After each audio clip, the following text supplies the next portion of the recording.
കുറച്ച് book marks. ആദ്യമൊന്നും ഇവ മൈൻഡേ ചെയ്തിരുന്നില്ല, എടുത്ത് സൂക്ഷിച്ചിരുന്നുമില്ല.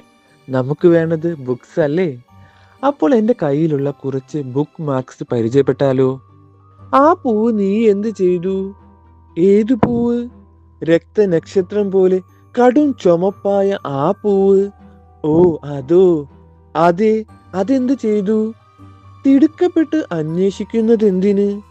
ചവിട്ടി അരച്ചു കളഞ്ഞോ എന്നറിയാൻ. കളഞ്ഞെങ്കിൽ എന്ത്? ഓ ഒന്നുമില്ല, എൻ്റെ ഹൃദയമായിരുന്നു അത്. വൈക്കം മുഹമ്മദ് ബഷീറിന്റെ പ്രസിദ്ധമായ ഒരു പുസ്തകത്തിലെ വാചകങ്ങളാണിത്.